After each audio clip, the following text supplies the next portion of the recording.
এরপরে ওই যে ওরা বলছিল যে এটার পরপরই বলছিলাম মনে করা দিতে লন্ডনে। জি, তাহলে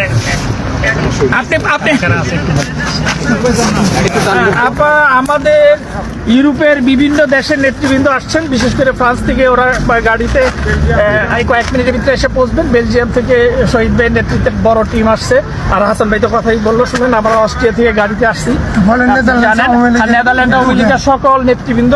আর আপনি জানেন এটা নেদারল্যান্ড আওয়ামী লীগের উদ্যোগে এই আয়োজন। আমরা সবাই এখানে এসে সমবেত হয়েছি আজকে এই বাংলাদেশের ফ্যাসিস্ট অবৈধ ইউনূস সরকারের এই যে স্বৈরতন্ত্র, তারা যে বাংলাদেশের 5 বারের নির্বাচিত প্রধানমন্ত্রীর বিরুদ্ধে মিথ্যা বানোয়াট এই মামলার যে ট্রায়াল করছে, যে নাটক করছে, এই নাটক বন্ধের জন্য আন্তর্জাতিক আদালতের কাছে আমরা আকুতি জানাতে এসেছি, তারা যেন হস্তক্ষেপ করেন।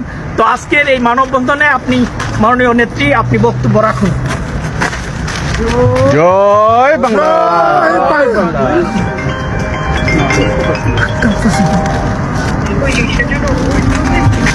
জি, আমার মনে হয় আপা, আপনার যদি সময় থাকে, ওই যে মুজিবরা আসে নাই, আবার হল্যান্ডের সেক্রেটারিও আসে নাই এখনো।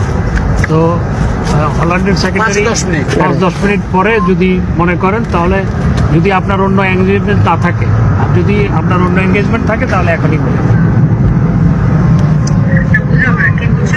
বলছি যে আপা, আমি হাসান। সেটা হচ্ছে ওই মুজিব হল্যান্ডের সেক্রেটারি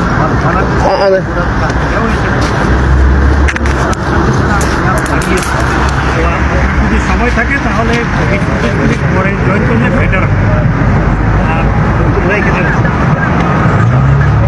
ঠিক, ওকে, থ্যাংক ইউ। ঠিক আছে, তাহলে আপনার কয়েক মিনিট পরে ওরা এসে পৌঁছলে পরে আপনার ফোন। আমরা মোটামুটি